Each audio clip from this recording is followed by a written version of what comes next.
剑！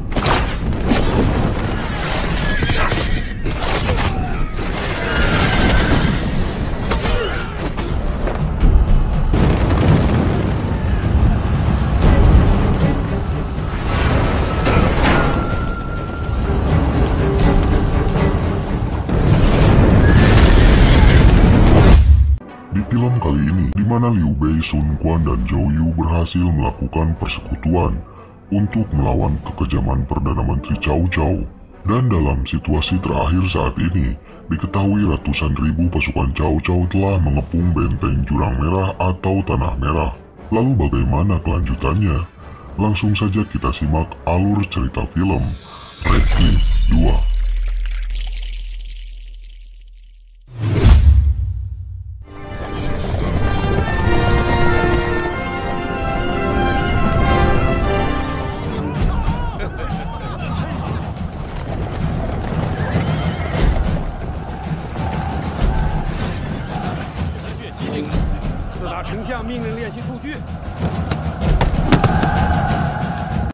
Film dibuka dengan scene di mana saat itu dalam barak pasukan Cao Cao yang megah. Ternyata secara diam-diam, Sun Shang menyelinap dan menyamar menjadi tentara pasukan Cao Cao dengan tujuan untuk mendapatkan informasi strategis dan mengirimkannya ke benteng Jurang Merah menggunakan merpati.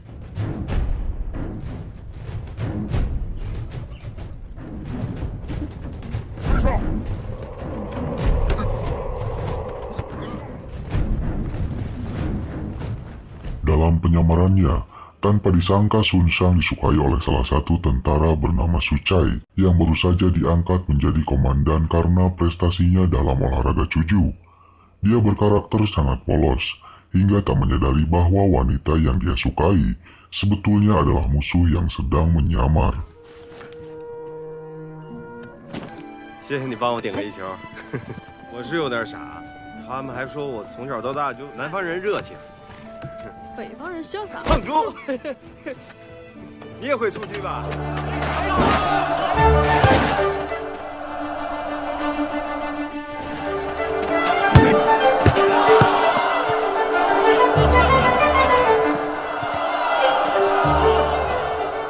？Sun Shang mendapati sebuah informasi penting di dalam barak perkemahan Cao Cao itu, di mana saat itu banyak tentara yang meninggal karena terkena wabah tipus yang menular dan mematikan. Informasi itu pun langsung dia sampaikan ke benteng Jurang Merah. Tapi siapa sangka, atas situasi memprihatinkan itu, Cao Cao malah berinisiatif untuk mengirim mayat-mayat tentaranya itu ke pihak musuh di benteng Jurang Merah dengan cara dihanyutkan. Dan beberapa hari kemudian, akhirnya mayat-mayat itu sampai di Jurang Merah.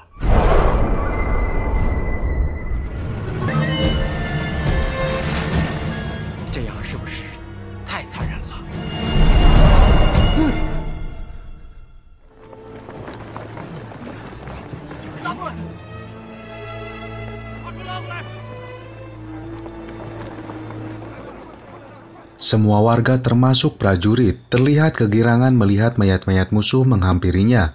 Mereka langsung menjarah barang-barang berharga yang mungkin masih bisa dimanfaatkan. Tapi saat itu pula, Jugi menyadari bahwa mayat-mayat itu membawa wabah menular yang mematikan.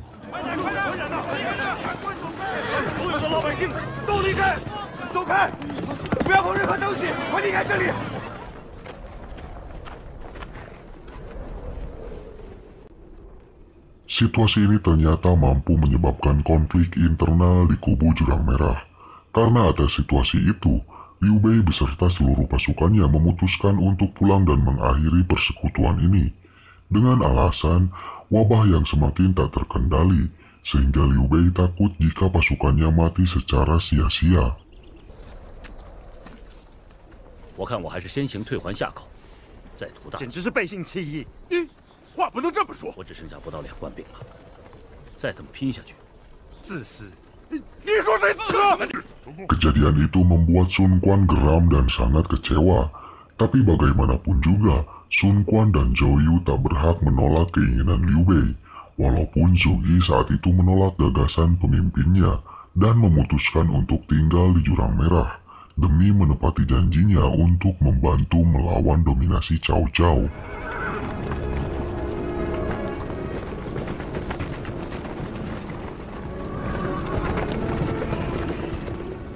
Kabar berita tentang perpecahan persekutuan itu ternyata telah sampai kepada Cao Cao, dan atas kondisi itu, dia semakin percaya diri dan berambisi untuk bisa menghancurkan Zhou Yu dan Sun Quan demi menguasai Tanah Merah di selatan.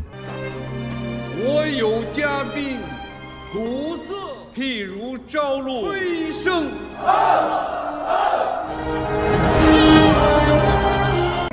Saat itu dia mempunyai rencana untuk melakukan penyerangan secara besar-besaran, walaupun faktanya kondisi pasukannya sangat tak memungkinkan untuk melakukan rencana itu, karena saat ini kebanyakan dari pasukannya mengalami kelelahan dan banyak yang terjangkit wabah menular itu.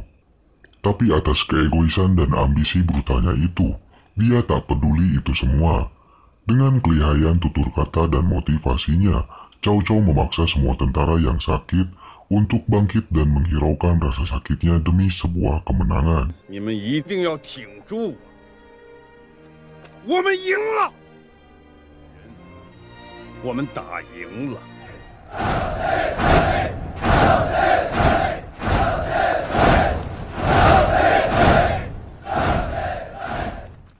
Atas situasi itu pula, Sun Shang kembali memberikan informasi itu kepada pihak benteng Jurang Merah. Hal itu membuat para petinggi di sana merasa khawatir serta tertekan. Terlebih saat itu logistik serta alat perang mereka dalam situasi tak memadai, karena hampir separuh dari anak panah yang dimiliki dibawa oleh pasukan Liu Bei yang telah pergi.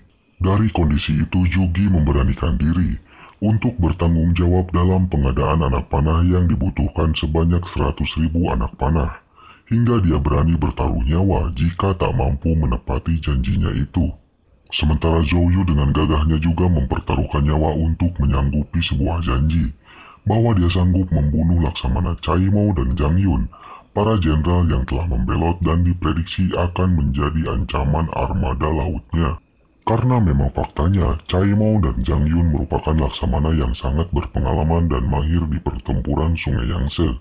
Saat itu pula mereka berhasil membuat strategi yang sangat brilian, dengan teknik penguncian seluruh kapal agar bisa kokoh dan menyatu satu sama lain. 看来两位将军确实熟悉水战。一字长蛇变为双叉阵，直取敌阵。 Tanpa tinggal diam, Sun Shang mengumpulkan informasi strategis itu.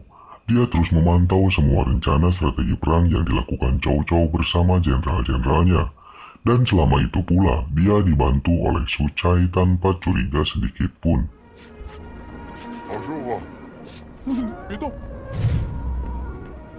我头痒。痒？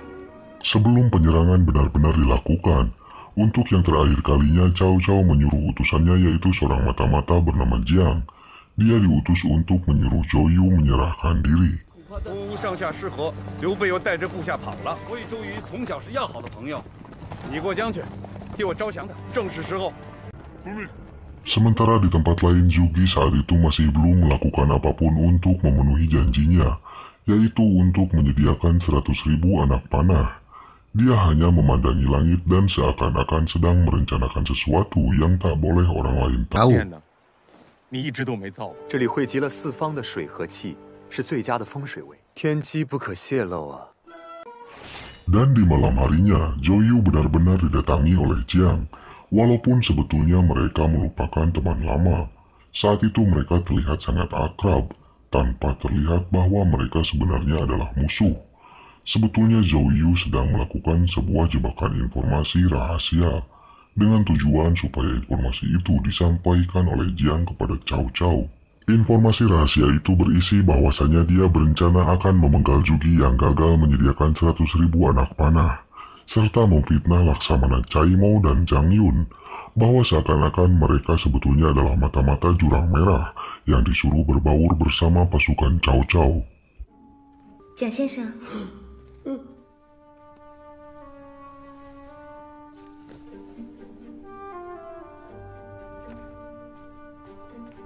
陷于麾下，早晚人道豪贼陷于迷下。再骗你一次。 Atas informasi rahasia yang didapatnya itu, Jiang dengan percaya diri dan bangganya menyampaikan semua rahasia itu kepada Cao Cao. Walaupun saat itu Cao Cao terlihat tak percaya, dan hanya menganggap itu adalah salah satu trik adu domba musuh yang sangat kuno. Sementara di tempat lain, di siang itu Jugi ditemani penasihat bernama Lusu. Saat itu malah berinisiatif untuk mendatangi barak militer pasukan Cao Cao, menggunakan beberapa perahu berbalut jerami yang telah dipersiapkan sebelumnya. Karena dia meyakini bahwa di siang itu akan terjadi fenomena alam berupa kabut tebal yang akan menutupi sungai Yangtze. Saat itu Zhuge seolah-olah melakukan serangan pada pasukan armada laut yang dipimpin oleh Cai Mao dan Zhang Yun, hingga kemudian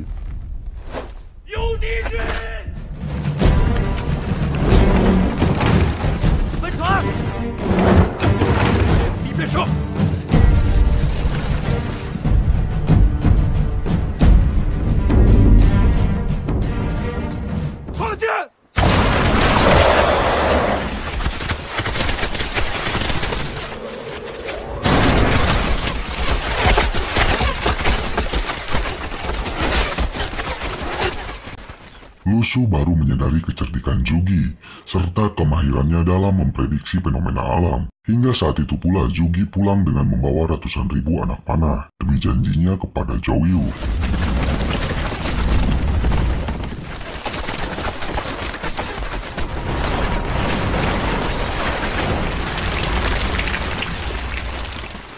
把船转个方向。啊！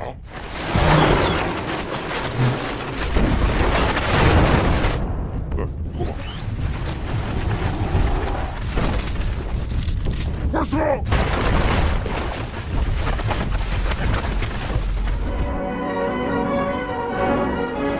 谢谢，谢谢，谢谢。 Dan atas kejadian itu pula, akhirnya Cao Cao terperangkap dalam fitnah adu domba yang dilakukan Zhou Yu terhadap Laksamana Cai Mao dan Zhang Yun. Saat itu Cao Cao mengira bahwa serangan panah itu merupakan kesengajaan untuk membantu musuh. Dari sana Cao Cao langsung memerintahkan para algojo untuk memenggalnya. Walaupun setelah itu dia baru menyadari bahwa tindakannya itu telah merugikan pihaknya, karena tak ada lagi pemimpin armada laut yang bisa diandalkan dalam pasukannya. 10万之间。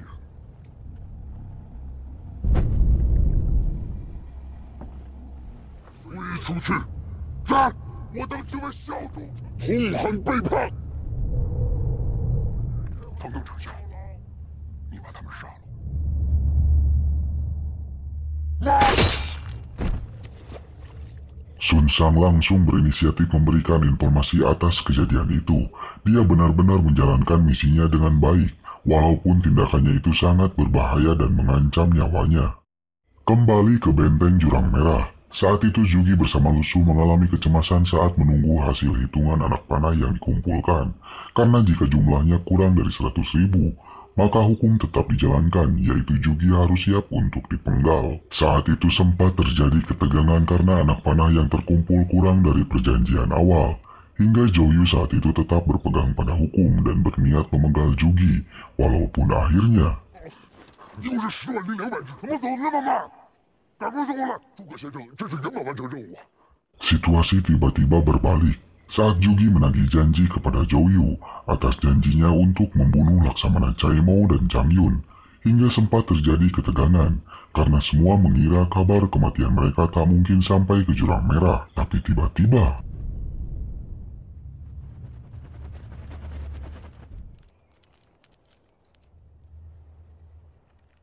曹操已经杀了蔡瑁、张宇，我们俩。 Sementara Cao Cao saat itu terlihat sangat kacau karena dia melakukan blunder yang mengakibatkan kerugian moral untuk semua pasukannya. Hingga saat itu pula, dia memutuskan untuk membunuh Jiang yang dianggap sebagai mata-mata karena telah menebar fitnah adu domba. Dari sana pula, Cao Cao memperingatkan kepada seluruh jenderalnya bahwa 2 hari lagi dia memutuskan untuk menyerang Jurang Merah dengan kekuatan penuh. Hingga dari situasi itu, Sun Shang langsung mengirimkan informasi penting itu menggunakan merpati kesayangannya. Walaupun saat itu tindakannya diketahui oleh tentara Cao Cao, hingga penyamarannya terbongkar.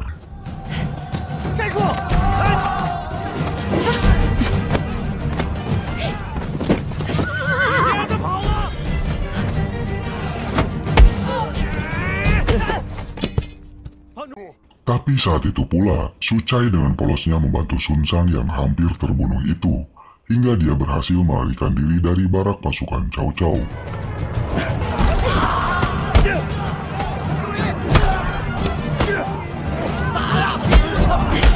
Pang Zhu，你要去哪儿啊？我会回来看你的。你也回家吧。不了，我打完仗才回去。齐高高。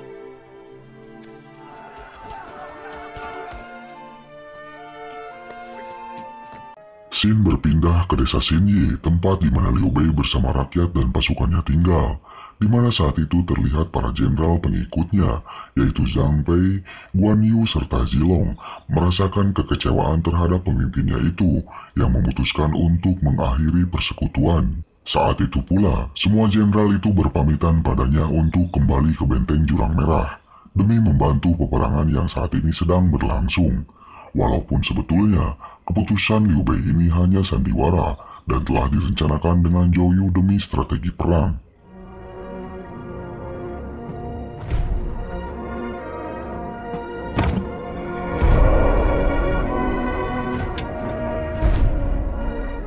Beralih ke benteng Jurang Merah, saat itu Sun Quan, Zhou Yu, serta semua jenderal sedang mempersiapkan taktik dan strategi untuk menghadapi Cao Cao. Hingga saat itu pula, tiba-tiba datanglah Sun Sang yang baru saja berhasil pulang dari misi penyamarannya. Dari sana dia langsung memetakan dan menyebarkan seluruh denah dan lokasi strategis di barak perkemahan Cao Cao.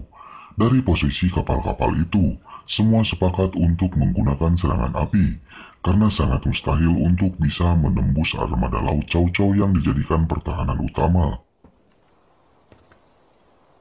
我们可以用火攻，曹营的地形对我们有利。 只要从正面把曹军的船只烧开。 Tapi strategi itu tiba-tiba dipatahkan kembali oleh Zhou Yu karena dia menganggap bahwa alam tak mendukungnya dan akan menyebabkan kerugian untuk pihaknya. Terlebih cuaca alam saat itu tak mendukung karena angin barat laut berhembus mengarah ke benteng Jurang Merah. Hingga saat itu pula, Zhuge kembali memberikan prediksinya bahwa besok malam arah angin akan tiba-tiba berubah menjadi angin tenggara berkat fenomena alam. Atas prediksi itu, Zhou Yu bersama jenderal lain memutuskan untuk melakukan strategi sabotase untuk bisa menabrak dan membakar semua kapal milik armada laut Cao Cao demi bisa mendaratkan seluruh pasukan infanteri. Tapi semangat membara itu seakan berbeda dengan istri Zhou Yu yang bernama Xiao Qiao, karena memang faktanya dia satu-satunya orang yang menentang perang ini. Dia adalah wanita yang menjunjung tinggi perdamaian. Hingga atas situasi ini, Xiao Qiao merencanakan sesuatu. Sementara di kubu musuh, Cao Cao saat itu terlihat sangat percaya diri akan strategi yang telah dia rencanakan untuk menggunakan serangan api, karena dukungan angin yang memihak padanya. Terlebih dia punya armada laut yang sangat kuat dan kokoh. 逆风而进，必然烧了他们自己。那最容易得势的是什么呢？自然是火攻，不大可能吧？ Kembali ke benteng Jurang Merah, saat itu semua jenderal sepakat untuk menciptakan bahan peledak yang terbuat dari minyak ikan. Minyak-minyak itu dimasukkan ke dalam cangkang telur, kemudian diberikan wadah untuk dijadikan semacam bom molotov. Saat itu pula Jenderal Gan terus membuat eksperimen supaya dia bisa membuat sebuah bom berdaya ledak tinggi.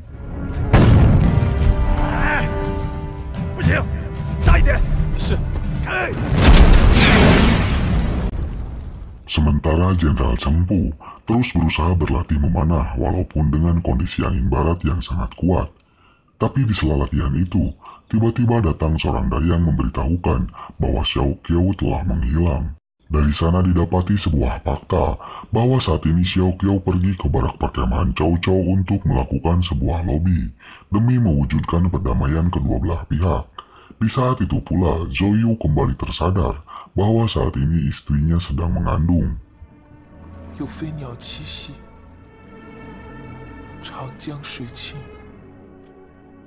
这是我们的家。 Hingga singkat cerita, Xiao Qiao telah tiba di barak perkemahan Cao Cao. Dengan perasaan senang, Cao Cao mengira bahwa Xiao Qiao telah berpaling dan meninggalkan Zhou Yu. Impiannya selama ini seakan menjadi kenyataan, karena memang sebenarnya peperangan ini dilakukan hanya demi Xiao Qiao, wanita yang dicintainya. 我在你们家后院见过你，那时候你虽然小。 Hal itu membuat para petinggi di kubu Jurang Merah kembali mengalami kekecewaan mental karena Sun Quan merasa terhalangi oleh tindakan Xiao Qiao. Namun dengan gagah, Zhou Yu memutuskan untuk tetap melakukan penyerangan yang telah direncanakan. Hingga di malam itu pula, mereka memutuskan untuk berangkat ke medan perang. 我说，我们去把他们赶走。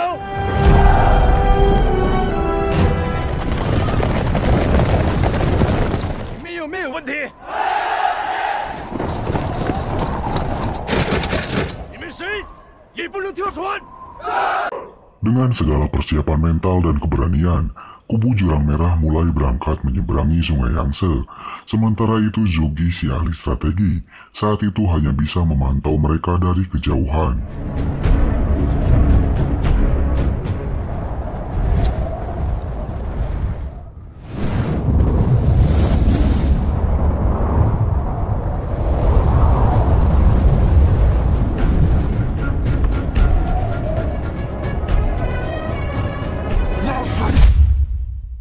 Sementara di tempat lain, Cao Cao saat itu benar-benar terlena akan rayuan dan kecantikan Xiao Qiao.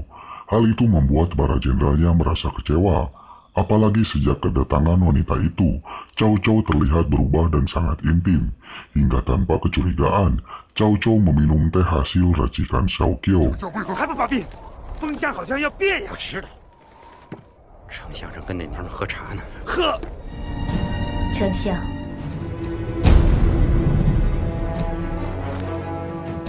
Dalam situasi itu, Zhou Yu akhirnya memerintahkan armada garis depan untuk melakukan misinya, yaitu menabrakkan kapal-kapal mereka kepada barisan kapal Cao Cao yang saling terikat. Saat itu pula Jenderal Cheng Pu memutuskan untuk melakukan aksi bunuh diri.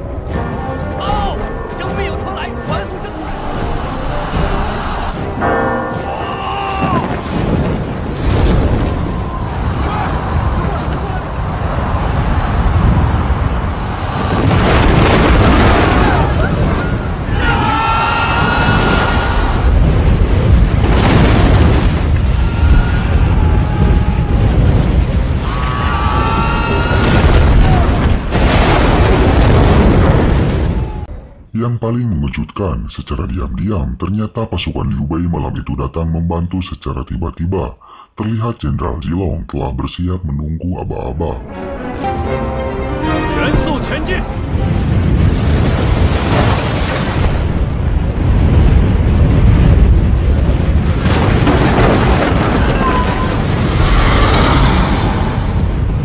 Dalam keadaan linglung akibat meminum ramuan teh buatan Xiao Qiao, saat itu Cao Cao terlihat seperti mengalami halusinasi. Dia seakan percaya tak percaya atas kejadian serangan yang saat ini terjadi, hingga akhirnya kubu Jurang Merah dan pasukan infanterinya berhasil mendarat.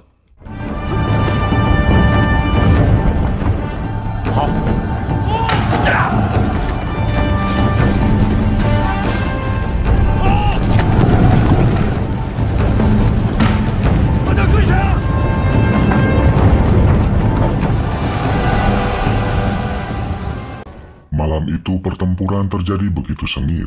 Pasukan Jurang Merah terlihat kesulitan untuk bisa menembus benteng yang dipenuhi dengan pasukan panah. Dari situasi itu, Jenderal Gan memberanikan diri untuk bisa meruntuhkan benteng itu, hingga membuatnya tewas.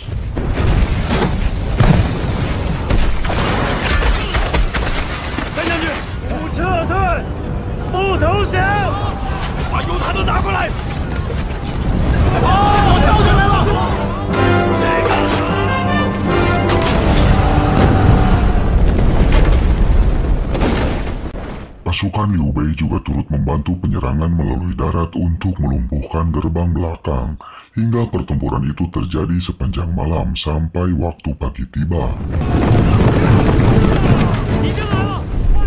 Liu Bei?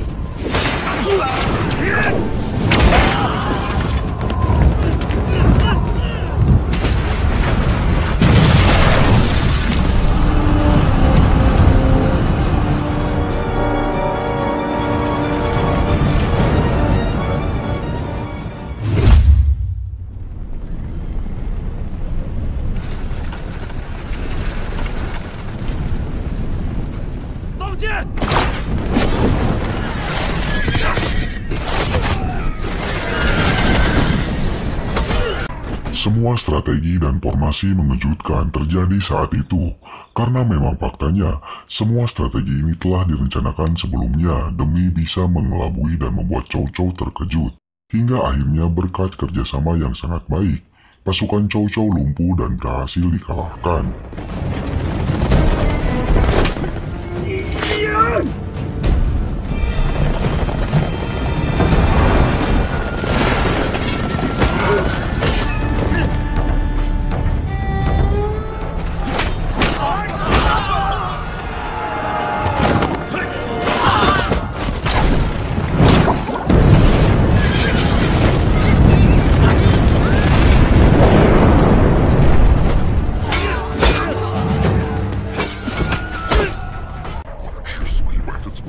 Tapi saat Zhou Yu berinisiatif untuk mencari Xiao Qiao dan Cao Cao yang sedang bersembunyi, tiba-tiba dia terkepung dan terjebak oleh para jenderal yang tersisa.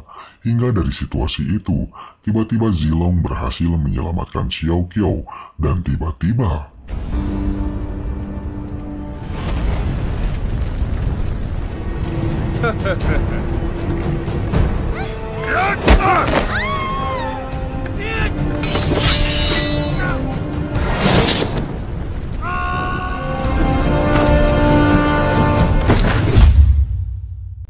Akhirnya Cao Cao bertekuk lutut di hadapan semuanya.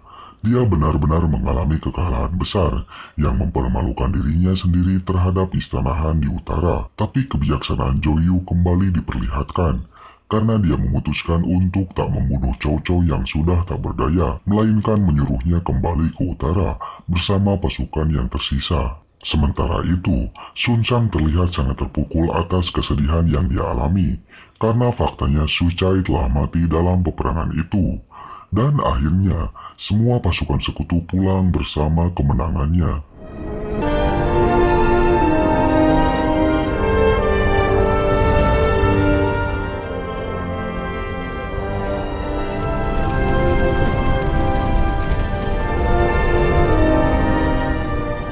Hingga beberapa hari kemudian, Xin berpindah saat Zhou Yu dan Xiao Qiao memberikan hadiah seekor kuda kepada Zugi. Sebelum pergi, mereka berpisah dengan kata-kata perpisahan yang sangat mendalam, bahwa pertemanan ini akan tetap abadi, walaupun suatu hari nanti, kemungkinan mereka akan menjadi musuh. Sekian yang bisa kami persembahkan dalam alur film kali ini. Semoga bisa menghibur sobat film semuanya. Mohon maaf bila masih banyak kekurangan. Sampai jumpa lagi di kisah berikutnya.